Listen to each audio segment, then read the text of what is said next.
Hmm. Nah, berarti ini persoalannya, kalau Anda nonton TV, pegang remote control kan? Hmm? Nah, kalau Anda nonton TV, Ya, ya, ya.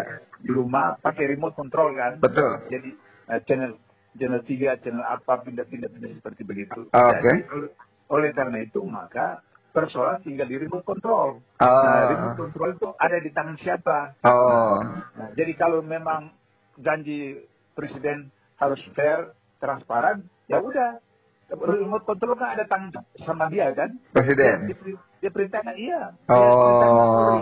Kapolri perintahkan Barreskrim, harus terbuka sama. Oke. Nah, kalau kemudian sampai kena dirinya, itu konsekuensi dari jabatannya.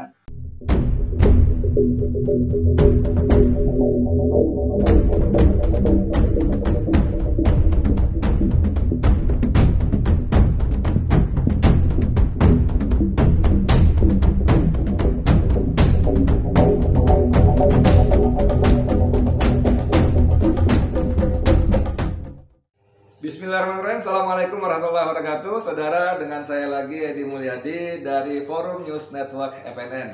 Saudara, kita kemarin dikejutkan dengan pemberitaan dari langsung Kabar Eskrim.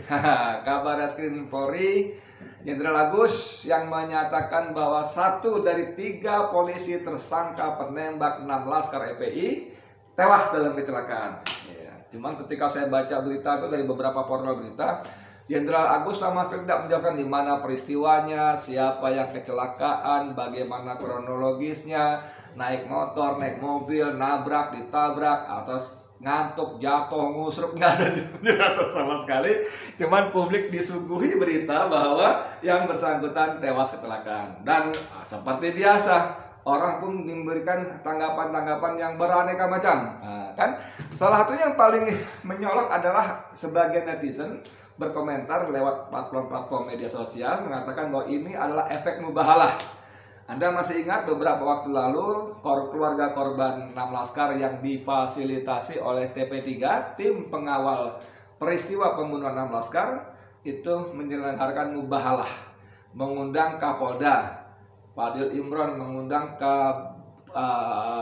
Kabak apa Kabid Humasnya Polda Metro Jaya, Kombes Yusri Yunus, dan mengundang 3 orang lain yang 3 orang sekarang tersangka ini kan, untuk hadir bermubahalah, bersumpah di hadapan Allah bahwa mereka tidak berdusta. Dan sebaliknya keluarga korban juga siap bermubahalah, bersumpah bahwa mereka tidak berdusta, bahwa keluarganya, anak-anaknya tidak bersalah, bahwa keluarganya, anak-anaknya tidak memiliki senjata api yang dituduhkan oleh Polri maupun oleh Komnas HAM. Kan gitu kan? Dan akibatnya bahwa kalau dalam kalimat tertentu, kalau kami berdusta, kami berbohong, kami tidak benar, maka Allah akan melaknat kami dan anak istri kami, keluarga kami. Sebaliknya pihak sana pun begitu. Tapi saya hadir di acara mubahalah itu sampai ditunda 1 jam lebih. MCU berkali-kali mengundang, barangkali ada perwakilan polisi yang hadir untuk memenuhi undangan, tidak juga datang, tidak juga tampak. Akhirnya mubahalah diselenggarakan secara tanda kutip sepihak ya, dan berlangsung. Makanya orang mengaitkan tuh tewasnya 1 polisi tersangka pembunuh ini dalam kecelakaan adalah efek dari mubahalah. Tapi ada versi-versi komentar-komentar yang lainnya. Misalnya dengan nakalnya ini ada netizen membuat begini nih, dari judulnya dari berita CNN, polisi terduga penembak laskar FPI tewas kecelakaan. Lalu dengan nakalnya ada netizen menambahkan gambar Benyamin Sueb, budayawan artis Betawi serba bisa, dengan kalimat Betawinya, hahaha itu sih akal-akalan lo aja katanya. Yang nembak yang mana aja kita semua kagak ada yang tahu. Tahu-tahu udah modal aja. Ini nakal sekali nih. Dan meme-meme seperti ini, komen-komen satir seperti ini, wah bertaburan. Bagaimana sebetulnya kita bisa memahami penjelasan Jenderal Agus dalam konteks ini? Kadang-kadang memang kita sebagai masyarakat normal merasa ada keganjilan. Kalau sebuah peristiwa kejahatan ya, lalu polisi menggelar press conference, tersangkanya itu dijejer tuh di depan wartawan tuh, pakai baju tahanan, pakai di borgol ya. Ingatlah bagaimana si Aganda Nenggolan, si Anton Permana, siapa lagi itu, Jumur Hidayat, diperlakukan seperti itu. Tapi kasus ini, kasus besar seperti ini sampai hari ini, jangankan nama inisial tersangka pun kita tidak tahu. Siapa nama tersangkanya, pangkatnya apa, kesatuannya apa, tugasnya apa, nggak tahu. Tiba-tiba dikabarkan satu tewas. Oke, di seberang ada Dr. Kiai Haji Abdullah Hemahua. Beliau adalah koordinator TP3. Nah, kita minta pendapatnya seputar peristiwa ini. Bang Dullah, ini dia rekaman, cuman saya dengan beliau lewat telewicara. Ini dia rekamannya. Saudara sekalian, di seberang sambungan telepon saya sudah terhubung dengan Ustadz Dr. Kiai Haji Abdullah Hemahua. Beliau adalah koordinator TP3, tim pengawal peristiwa pembunuhan 6 Laskar. Bang Dullah, Assalamualaikum. Waalaikumsalam warahmatullahi wabarakatuh. Apa kabar? Sehat-sehat ya? Alhamdulillah. Alhamdulillah. Mohon maaf nih, pagi-pagi Jumat yang penuh berkat kita ganggu dikit ya. Bang, ini soal berita yang disampaikan langsung oleh Kabar Reskrim bahwa satu dari 3 polisi terdakwa, tersangka pembunuhan 6 Laskar ini tewas kecelakaan. Gimana Abang selaku koordinator TP3 nih menanggapinya? Ya, pertama bahwa sesuai dengan janji Presiden Jokowi ketika menerima TP3, beliau katakan bahwa memenuhi permintaan dari TP3 agar supaya kasus pembunuhan 6 Laskar itu ditangani secara fair, transparan, akuntabel, dan Jokowi mengatakan bahwa itu akan dilakukan secara transparan, terbuka, akuntabel. Nah, karena itu maka polisi harus mengikuti perintah Presiden, karena polisi itu bawahan langsung dari Presiden, yaitu harus dilakukan otopsi. Otopsi itu harus dihadiri oleh beberapa dokter dari rumah sakit yang berbeda. Otopsi terhadap? Otopsi terhadap jenazah. Jenazah 6 jenazah itu? Bukan, yang korban, yang tersangka ini. Yang kecelakaan ini? Ya. Mantap. Iya. Harus diautopsi, dihadiri oleh dokter dan beberapa rumah sakit, dan dihadiri juga oleh ID. Oh, independen ya? Independen Dokter Indonesia. Supaya hasil autopsi itu betul-betul fair, profesional. Itu satu. Yang kedua, Baris Krim harus menjelaskan kepada publik secara terbuka kronologi peristiwa kecelakaan itu. Apakah karena dia ngantuk, apakah karena dia ditabrak, atau harus kronologi. Sehingga kemudian masyarakat tahu. Kalau 2 hal itu sudah dilakukan, maka masyarakat, termasuk saya pribadi, akan bisa menilai apakah kejadian itu ada hubung kaitnya dengan sumpah mubahalah keluarga korban atau tidak.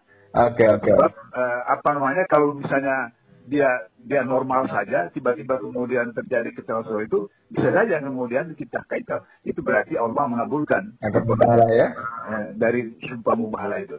Kalau ternyata setelah autopsi dan kemudian penjelasan detail peristiwa itu, dan kemudian kita anggap bahwa masyarakat menganggap bahwa itu tidak ada hubungan kaitnya dengan sumpah mubahalah, berarti ada satu persoalan tersendiri, yaitu apa yang disebut dengan skenario menghilangkan saksi mahkota. Waduh, itu skenario menghilangkan.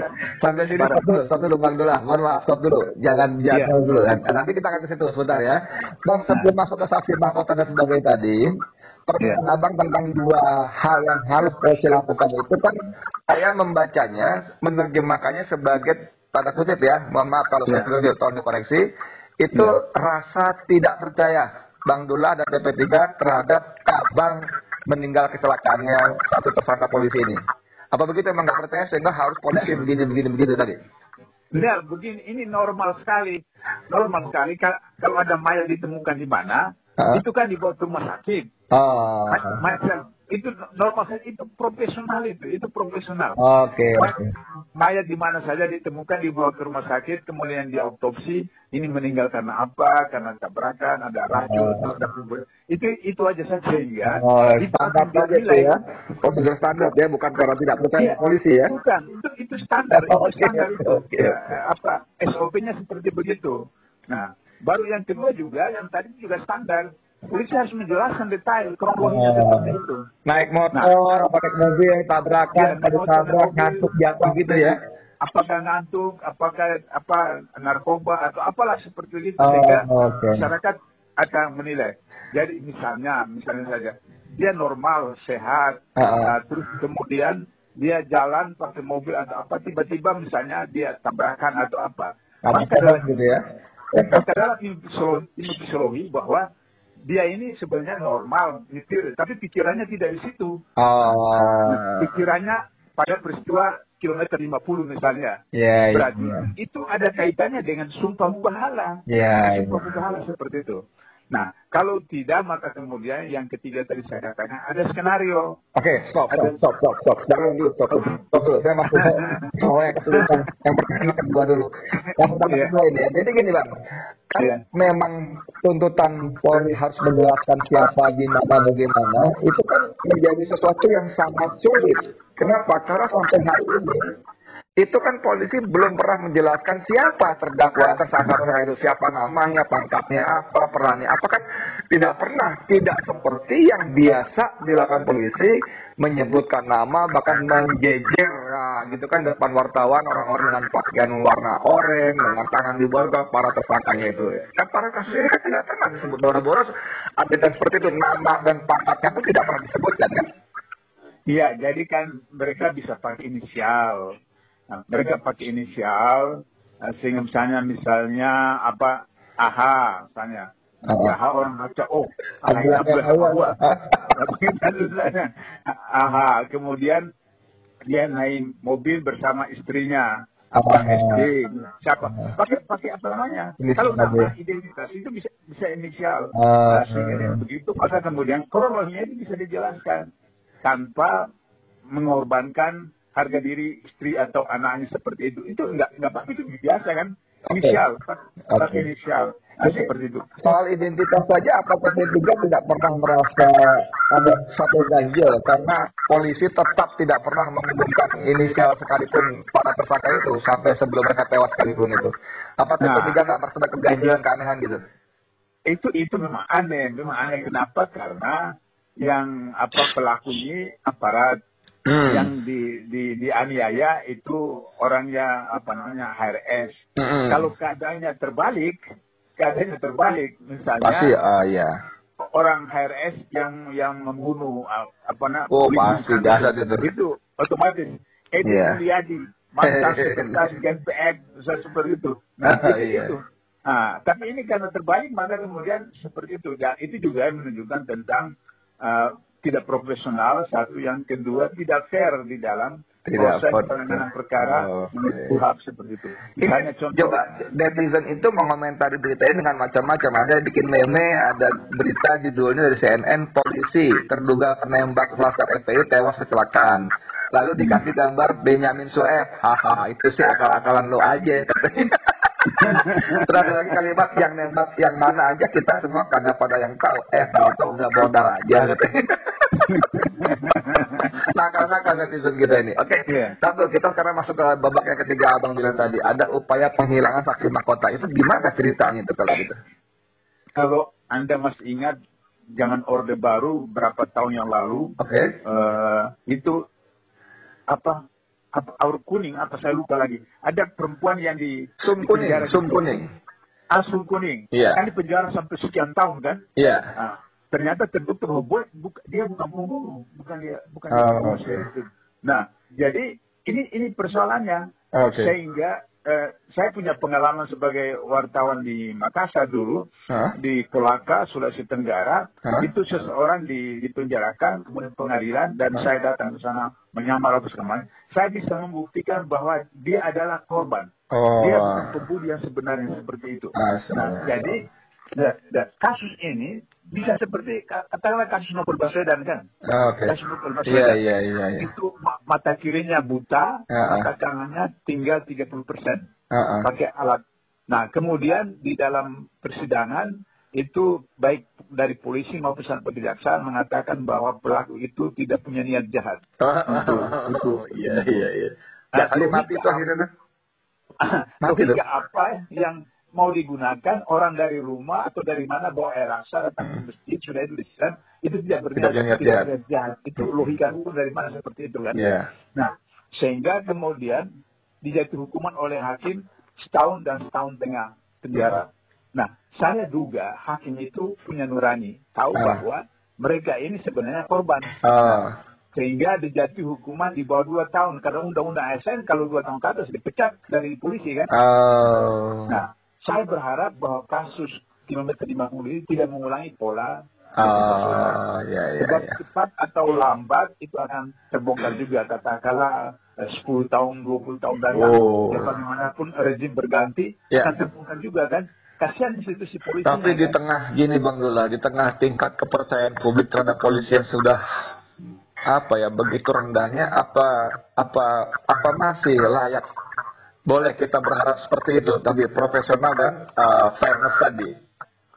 Ya, karena itu saran saya buat polisi itu menggunakan mantan penyidik KPK. Menggunakan mantan penyidik KPK untuk melakukan proses itu. Sebab selama 8 tahun saya di KPK, saya tahu betul penyidik di KPK itu profesional. Tidak hanya profesional, tapi berintegritas. Sehingga kalau mantan penyidik KPK digunakan, tentu saja karena mereka TNS, harus ada tekanan dari atas dan mereka. Tapi mereka punya sisa-sisa pengalaman di KPK. Bagaimana mereka caranya menentukan sehingga kemudian fakta ditemukan, profesional dijalankan, tapi mereka terhindar daripada tekanan atau katakanlah pembuangan dalam tanda petik dari atasannya, dibuang ke kemana seperti begitu. Nah, soal gini Bang, soal menggunakan penyidik KPK, bagi kami itu outsourcing ya. Itu kan menunjukkan secara tidak langsung bahwa mereka tidak punya kapabilitas. Dan itu berarti masuk kepada dugaan mitigasi awal bahwa pemerintah unwilling dan unable gitu kan. Nah ini kalau kembali ke soal menggunakan penyidik ex-KPK, itu kan pertama menunjukkan mereka tidak mampu, dan yang paling penting mereka kan sudah unwilling gitu. Gimana? Ngapain begitu nggak gitu?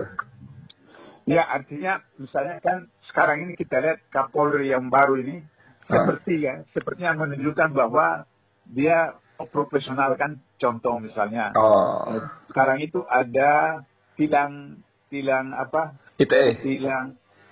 elektronik tilang tilang elektronik. Nah, tilang elektronik artinya bahwa itu kan profesional kan. Nah, sehingga begitu kalau itu dilakukan berarti bahwa ada satu langkah untuk bisa memperbaiki citra polisi atau paling tidak Kapolri sendiri pribadi memperbaiki citra dirinya sendiri. Nah, itu bab yang berbeda kan. Tapi kalau misalnya karena polisi itu di bawah undang-undang polisi, mereka bawahan langsung presiden. Nah, karena mereka langsung di bawah presiden, bukan di bawah Menko Polkam atau di bawah angkatan darat atau Menhankam, tidak, di bawah langsung oleh presiden. Maka kemudian jika mereka tidak lakukan secara profesional, berarti mereka bertentangan dengan perintah Presiden Jokowi yang disampaikan pada ketiga waktu. Ini masih soal profesionalisme ya. Saya merasa sebetulnya mereka sangat profesional dengan anggaran yang sangat besar, dengan perlengkapan yang sangat canggih gitu kan. Mereka sebenarnya profesional. Tapi saya lebih melihat pada unwillingnya. Contoh paling gampang gini deh Bang Dula, maaf ya. Itu sampai sekarang mobil Range Cruiser itu nggak jelas punya siapa, nomor polisnya berapa. Masa dengan anggaran begitu dasar, sumber daya manusia yang begitu canggih nggak bisa tahu juga. Itu kan menunjukkan unwilling yang sangat nyata. Itu gimana? Nah, kalau begitu berarti persoalannya pada bos. Nah, berarti ini persoalannya kalau Anda nonton TV pegang remote control kan. Nah, kalau Anda nonton TV, di rumah pakai remote control kan. Betul. Jadi channel 3, channel apa pindah-pindah seperti begitu. Jadi oleh karena itu maka persoalan tinggal di remote control. Nah, remote control itu ada di tangan siapa. Nah, jadi kalau memang janji presiden harus fair, transparan, ya udah. Remote control kan ada tangan sama dia kan. Presiden. Dia perintahkan dia perintahkan Kapolri. Kapolri perintahkan baris krim harus terbuka sama. Nah, kalau kemudian sampai kena dirinya, itu konsekuensi dari jabatannya, dari jabatan seperti itu. Nah, tapi kalau tidak, maka tambah curiga masyarakat. Oh, berarti ini polisi cuma diperalat. Nah, polisi diperalat untuk kelompok tertentu. Kelompok tertentu apakah istana atau di luar istana, seperti mobil yang Anda katakan tadi itu kan. Kalau mobil polisi kan pasti orang di polisi kan tahu kan, seperti itu.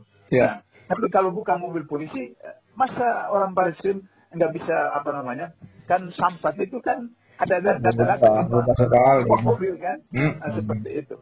Nah, itulah maka kemudian bertambahlah asumsi, oh ini semua dirahasiakan, ini semua pokoknya istilah orang militer, pokoknya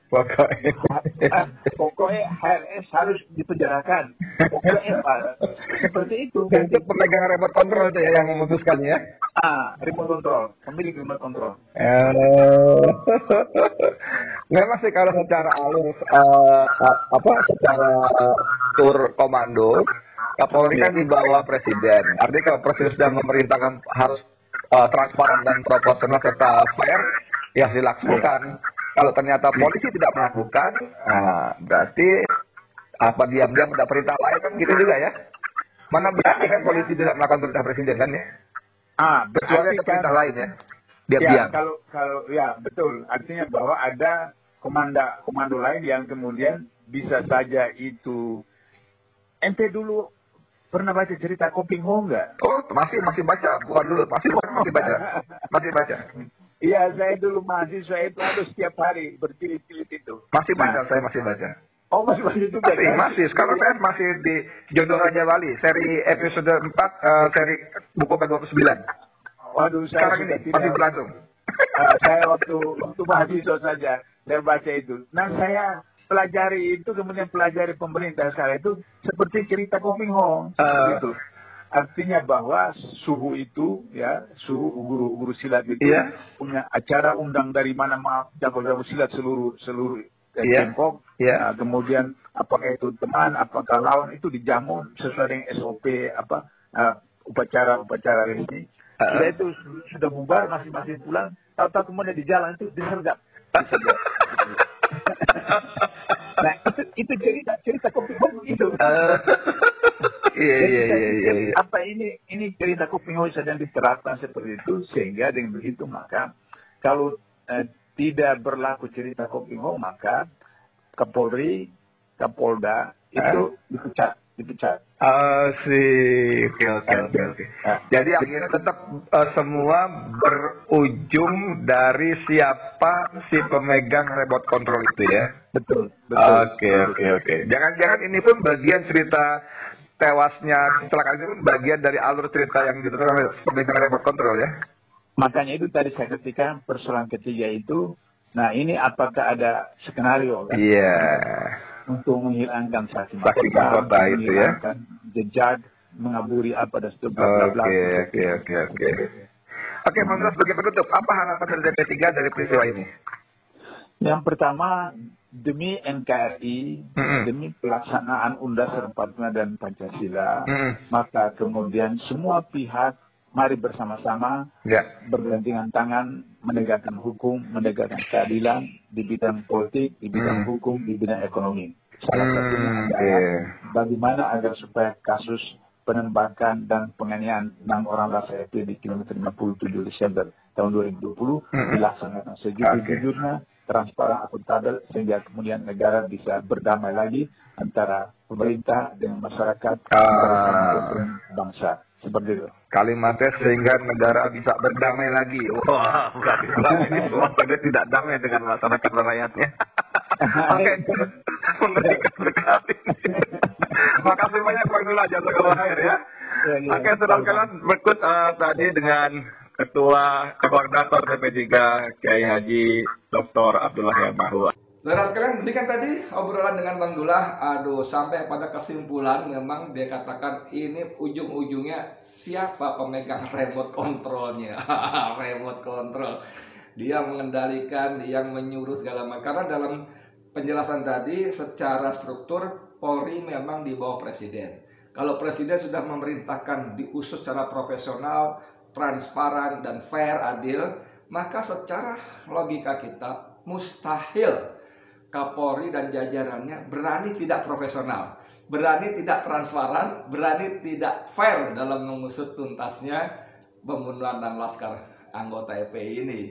Kecuali kan ada perintah diam-diam di balik perintah yang formal macam tadi. Siapa pemegang remote kontrolnya? Mudah-mudahan Allah akan buka secara terang benderang tidak lama lagi. Amin. Sekian dari saya, Edi Mulyadi, untuk Forum News Network FNN. Assalamualaikum warahmatullahi wabarakatuh.